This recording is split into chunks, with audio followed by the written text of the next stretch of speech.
So our plan, we are going to continue finishing up our 2 practice assignments. We had our brainstorm page that we were working on our buffer day, and this should have 2 fully developed ideas down at the bottom in these drawing spaces, and they should both be colored, especially since we've gone through and done our practice coloring with our cat and all of the practice up above. So I would like for these 2 drawings to be colored to just give you another shot at practicing before you're working on your final draft. So you'll turn in the brainstorm page, and this one comes with the PowerPoint. So you'll download that and you're going to add your name to it when you resave it. That way, when you go to attach it, you're not giving me the one that you downloaded that's empty, you're giving me the one with the pictures that you saved in it. So make sure you save it with another name.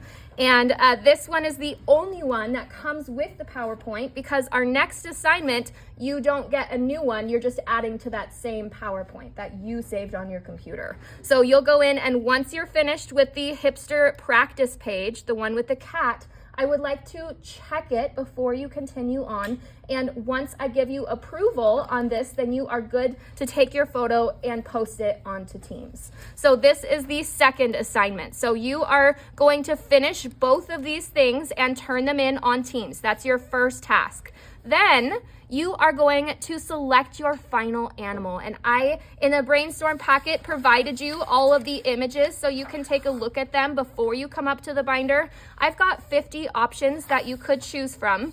But of course, I love the option where you get to choose an animal that is from your own life. Like if you have a pet that you could incorporate, if you have an animal in mind where it's like making an interesting expression or doing something different from what I have, then I love it, go for it. And you guys saw how to add that 4" by 4" box around your animal's face last time, but you must print it with a box around the face. Now, when you have selected your final and you've got it and it is printed out, they should have 4" by 4" boxes that look like this. So I am going to kind of talk you through what we're going to be doing next. The first step, though, is to practice drawing the body, because when you've got this printout, it's like a perfect layout to attempt and see what you would like to design for the clothing.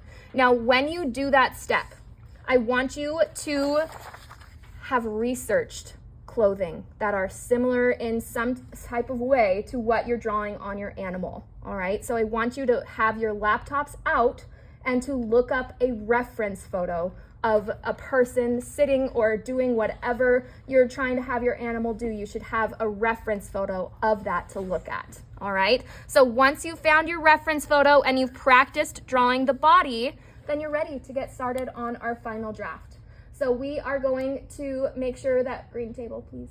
We are going to get started, and I'm going to show you just a couple of options, but I want to explain that you are working on your brown piece of paper like this. You'll come up to the front and collect one of these red 4" by 4" squares, and then you're going to set this down wherever you would like the face to be for your animal. So it does not have to be like right in the middle. You could have it like off to the side or down low or like doing something, but you just need to think about what you want the body to be doing so that you have space for that. So you're going to take this, and wherever you want that animal's face to be, you are going to then take a pencil and just very carefully go around and trace around the outside of this box, and do a very careful job. If you like make a little waver like I just did, that's okay. Just make sure you get that straight line, and then you can erase the waver.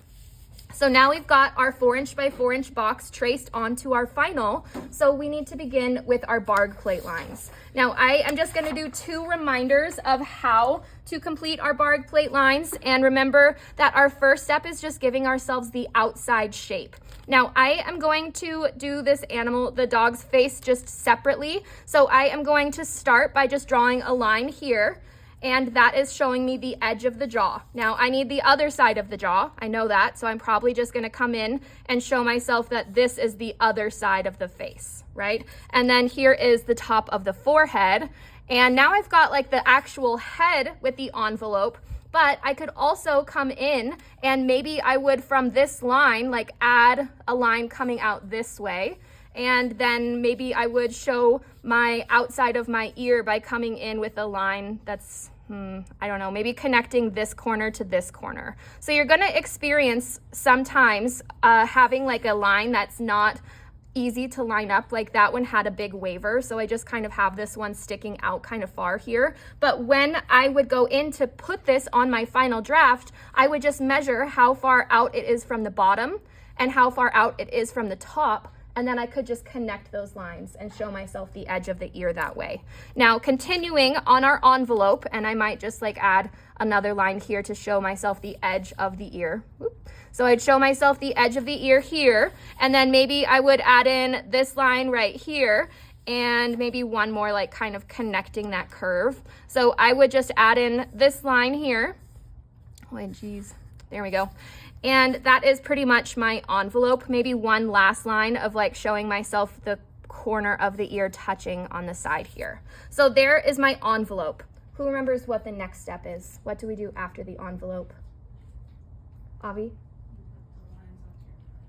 Yes, so we are going to add in our eye lines. We're coming in and touching the very top of our eyes. We're going to just border those in. That's what we're doing right now, is bordering in all of our features so that we can see where they start and stop. So here's our eye lines. Next, we're going to do our follow through lines. And remember, it's helpful to do it from a corner so that you only have to measure one spot. And I like to use this as an opportunity to border in my eyes, nose, and mouth. So I'm gonna like play around with this corner, and I can see if I go from this corner, I can show the nose. But if I go from this corner, I can show the eye edge and the nose. So I'm actually gonna do this little number where I'm lining up with the very outside edge of the nose, but I'm lining up with like the edge of the iris on the eye here so that I can see right where that edge starts. Now I'm gonna come from the other top corner and let's see what I can connect the best. So I'm trying to connect things that are not already connected to show myself where to border this in. So I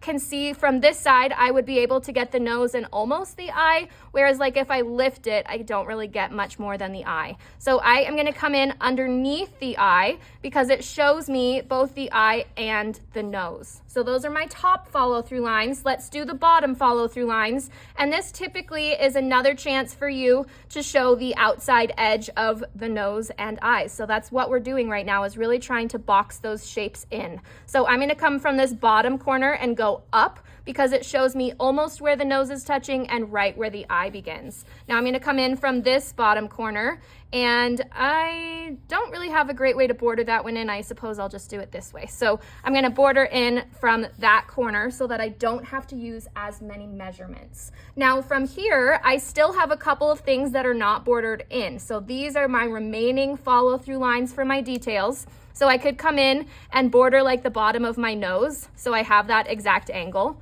And I don't really have this angle either, so maybe I'll give myself just one more line. So I'm gonna come through and border that in. This eye is bordered in, this eye is bordered in. The only thing I don't really see is the bottom of my cheeks for the mouth here. So I need to border in my mouth as well. So now I've got all of these barred plate lines drawn, so I could come in at this point, and you could do it like one phase at a time if you'd like to do just your envelope and then put your envelope on by measuring. Then you could do it one step at a time and relay those lines, or you could just get all of your lines and then draw them in. I will say that if you do this method, it can be a little bit overwhelming, I suppose, for students. So if you're a person that likes to take things like in slower steps, then I would recommend doing just the envelope shape and then drawing it on here, then the eye lines, and then drawing it on here so that you don't get too overwhelmed. So that was one example that's got like a pretty simplistic layout, but I wanted to show you one that doesn't, because there are many that don't have what we are typically looking for. Now for this one, for our envelope, we would probably just come in and choose like this first forehead line to show our edge on the side of the face here. So there's the side. I could come in and border like the bottom of the jaw to show myself that comes straight out here. And then maybe I would, this is a tricky one. I would maybe like come in on the side of the ear. Oh yeah, that's good. So I can connect the ear and the jaw. And those were not already connected. That's what I'm trying to do, is to show myself as many connection points as possible. Now, maybe I would come in and for this part of the forehead, there's not really much I can connect. So I'm just gonna come in and add that line showing the forehead. So that's pretty much my envelope for the face. But then we need to come in for the remainder of the outside edge. Usually it's ears, but for this guy, it's the little curled horns. So we are just gonna add in these lines, and I've got this straight line coming out. Now, what I would need to do to measure a line like this is I would measure where it touches on the box and then how high up from the box it goes so that I could connect that line. All right, now I would continue just bordering these things out, and I can only use straight lines, so I have to really be precise in the way that I'm doing this. Now my eye line would be different here because I only have the one, so I could choose to connect it with something else. I could choose to use this as a chance to show myself my nostril, so I could come in and show how the eye and nostril correlate. So I'm going to touch those two together instead of a second eye, since this one only has the one. So now I've got the eye lines. My next step would be to come in and from my top corners border in, and then from my bottom corners border in, and then the final detail layer. And at that point, I check to see, are there any details that I don't have a line touching, so that I know where to add everything in at. So that is our goal, is to go through and find those locations. And then as you do, you'll just go through and use your flat edge of your shish kebab stick, and you're going to just place it. So if I were looking for this line, I would take it in my left hand, I would place it down so that the flat edge is right where that line touches the edge of the box. And then I would take my fingernail and pinch right on that line. Then I would move this right over to my square here, set my fingernail right on that line, and make a mark right at the flat edge. And then I would find where it touches on the other side to continue. All right, so those are the things I wanted to show you. And just a reminder, I'll leave this sticky note up here, but you guys are working on finishing the brainstorm page with color, finishing your entire cat hipster practice page in color, and turning both of those in on the PowerPoint in Teams.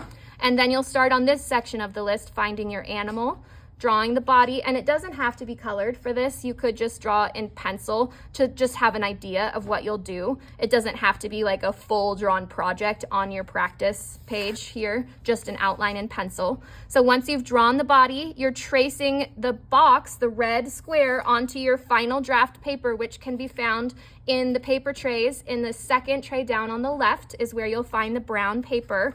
And once you've traced the box onto your final paper where you want the face, then you start on the barg plate steps for the face.